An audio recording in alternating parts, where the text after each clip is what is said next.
Labdien, cienījamie žurnālisti!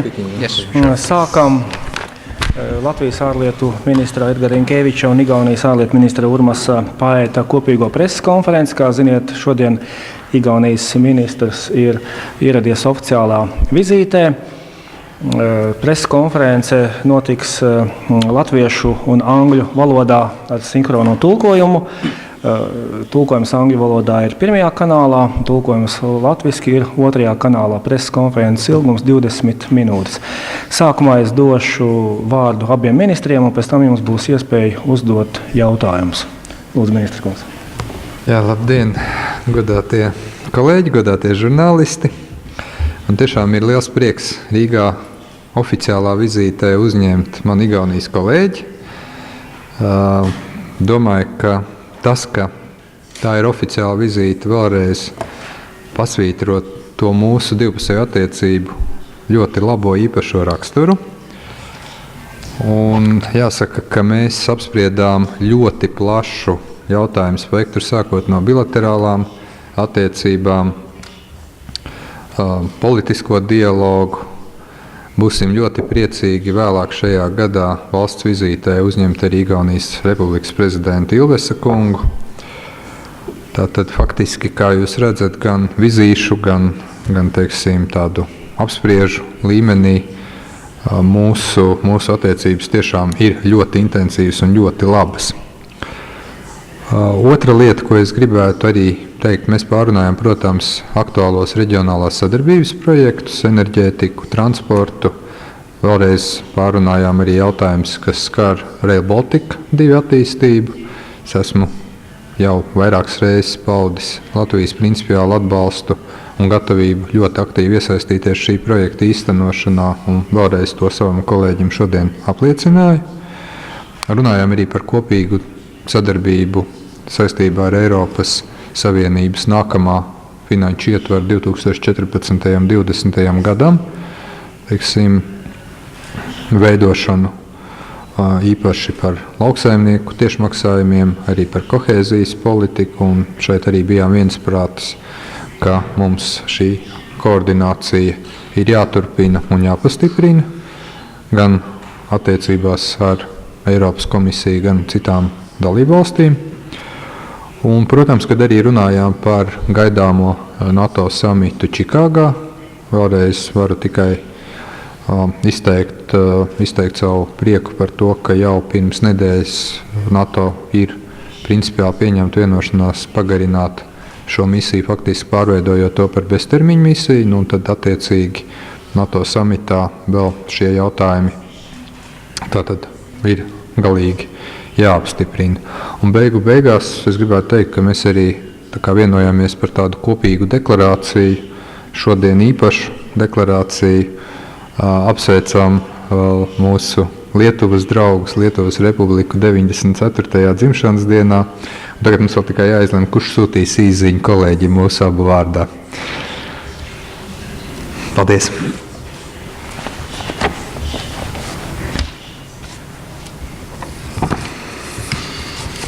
Well, good afternoon and thank you for coming. Of course, I also join with congratulations to our Lithuanian friends on their Independence Day. But mainly we still spoke about our bilateral developments between Estonia and Latvia, and of course also some of international business.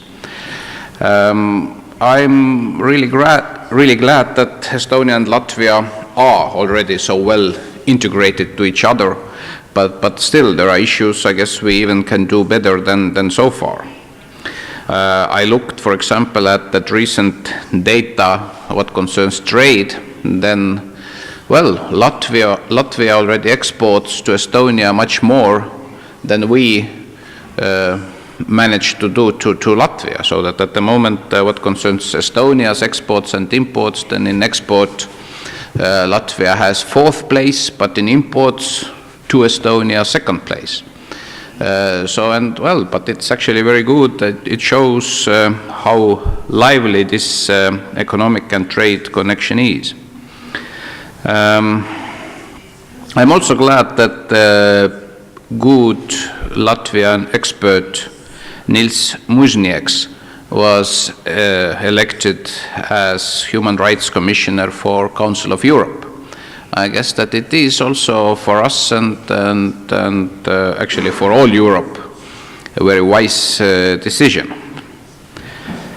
I'm glad that after some minutes we can announce another winner of Translators Award between Estonian and Latvian literature, and I myself very happy that this tradition is very alive and continues, so that most probably now Latvians know more about Estonia and Estonian literature, and hopefully also vice versa, so that I really like to see that this tradition continues. There are lots of cross-border projects between Estonia and Latvia. There is still this future developments report between Estonia and Latvia, which should completely be implemented, so that there are actually lots of things which are already existing. And when we speak about our other joint obligations or duties, then what concerns the negotiations on new European Union's budget or financial perspective, then here also we have joint concerns, what concerns agricultural subsidies, what concerns the level of cohesion funds and so on. What concerns security of our region, then I'm very glad that our good partners in NATO, together with us, managed to decide on continuing of air policing of Estonia, Latvia, Lithuania. It is really a good example of smart defense, and it continues. Chicago's NATO summit is absolutely important of the new or continued visions about European security, but also other global developments, including Afghanistan, hopefully also including the perspectives, for example, of Georgia and other countries who already making very concrete and efficient cooperation with NATO. Energy issues. The joining also of Latvia with Nord Pool spot is important development. Also we have to continue discussions on how to handle the imports from third countries of electricity into our markets. The new electricity connections from our region to other European countries. We started now construction of new Estlink 2 between Estonia and Finland, and I hope that the same will happen pretty soon between Lithuania and Sweden and Lithuania and Poland, so that our electricity market will be completely integrated into European ones. Rail Baltic, of course, also important infrastructural project, physically connect us and our region to the rest of Europe. I understand that there are sometimes some calculations or ideas that maybe in short term financially maybe something else is more beneficial. But I guess that we should have here much larger picture and have much larger strategic thinking, that this modern railway link from our region to the rest of Europe, it is also an important element of real and physical integration of Estonia, Latvia, Lithuania to the rest of Europe, so that I hope that also this year we will see real developments what concerns Rail Baltic project. Well, I guess I stop my monologue here and we are open for dialogue. Thank you. Jā, paldies ministriem. Tagad ir iespējams jums uzdot jautājumus. Jautājumus lūdzu uzdot mikrofoniem, kas arī pieejam abās zāles malās. Un pirms uzdot jautājumu lūdzu nosauciet, kuru mēdī jūs pārstāvēt.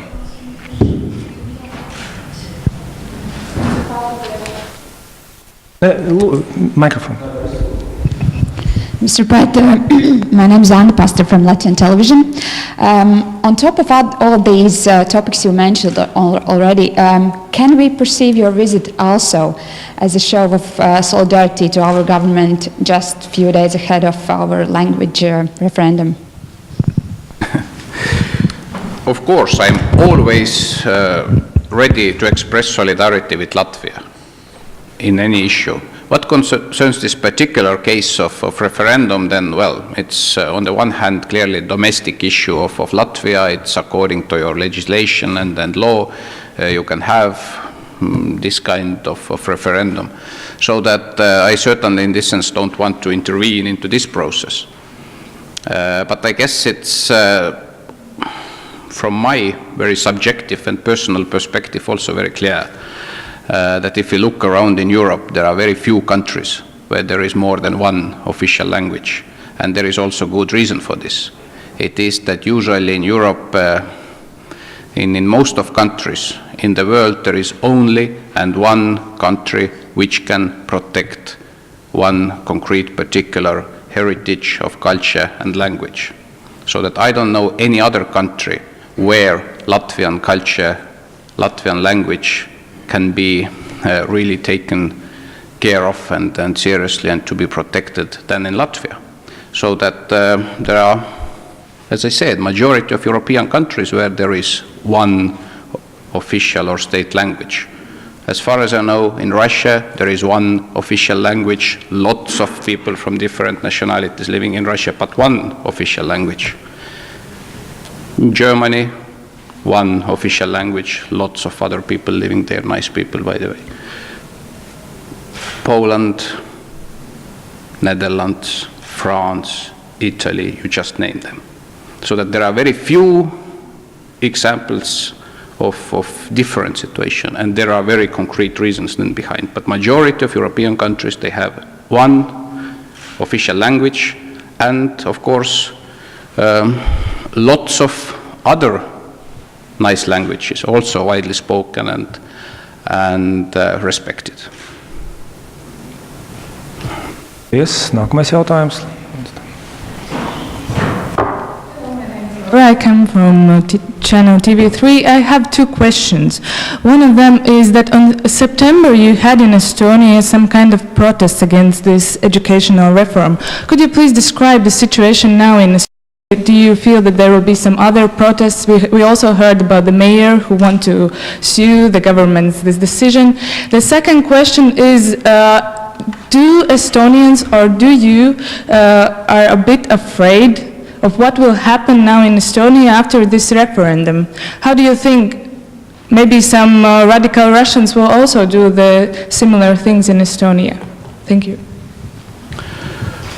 Well, actually, I guess that Estonian society, but I guess also other European democratic societies are strong enough to be open and ready for whatever kind of discussions. So that also in Estonia, yes, we have had and we still have, not very, well, large scale, but still some discussion about the same educational things and is it wise or not to have more and more subjects in the schools in Estonian language. And my understanding is that majority also of our Russians, also of our young Russians, they actually understand it. Why it is well, good living permanently in Estonia also to know and speak Estonian language. I also can say that young Russian generation in Estonia, also even on labor market in Estonia, they have one very clear advantage comparing with young Estonians, because usually they speak simply one language more. Of course, they speak Russian, they speak Estonian, English, and something else. But still, quite many young Estonians, they don't speak Russian so well. But it means that young Russians speaking also well Estonian, they simply have one advantage. And of course, if they want to continue in Estonia, for example, at the university and so on, it's quite obvious that Estonian language well, should be well understood and spoken. So that in this sense, it's actually not too large or too deep discussion. Yes, there are some schools which asked for some exception. I myself have visited, for example, Narva, where you know there are 97% of people are Russians who live there. I visited quite many Russian schools in Estonia, actually, and I never, when I met directly with young people, with teachers. Actually, I never got, well, this kind of comments or proposals that it is completely wrong and we should stop it. So that, well, of course, there are people who also protested, but these protests, they were, of course, clearly, how to say, politically motivated. So that it was not just people are, worried, but there was also a strong element of internal politics. So that, well, I guess that all members of government, of course, Ministry of Education in Estonia, we completely ready to continue this discussion, to hear all these hesitations and questions. But basically, I guess that majority of people who are there also in Russian schools in Estonia, they understand clearly that it's completely normal process, and the people who get the strongest benefits out of this process, they're the same, young Russians in Estonia. Second issue, no, I am not afraid of that some sort of, how to say, political influence will be out of your referendum also to Estonia. Because first, I think that also for Latvia and Latvian society, of course, it's absolutely important after this referendum on Saturday to concentrate, how to say, to real issues in the world, in Europe, and also in Latvia. I guess that for all people, also in Latvia, still the most important issues have relationship to the life standard, to economic issues, social issues, and I guess that also in this sense, after this event on Saturday, all should, well, go in normal way as in all European societies. We also had, I guess, 1990s, this kind of disputes and discussions in Estonia about the role of language in society and what is behind and so on. But at the moment, well, I guess that majority of people in Estonia also understand very well that there is one and only country in the world where we can keep and develop Estonian language and culture, and at the same time to have clear respect to Russian language and culture and heritage and all other languages. I'm very happy that we have in Estonia, in the central square of Tallinn, Russian theater, and there are lots of Russian radio programs, TV program, press, Russian language, literature, and so on and so on. So that I hope that we also, in our region, after almost soon 21 years of re-establishing our independence, can, well, move forward as normal European society. So that, well, in the early 90s, of course, all these kind of discussions, they were appropriate, but I don't think that anymore. So that, as I said, answering to the first question, look what's going on in Europe, where there has been much longer and deeper tradition of democracy, in the sense that they have had chance and have chance to develop their open society and democracy for many decades. And still the outcome is that in majority of European countries, there is one official or state language, but all other languages are respected as well. Paldies, ministra kungs. Pirms doties uz tulkotāju balvas pasniegšanas ceremoniju, mums ir vēl laiks kādam 1-2 jautājumiem.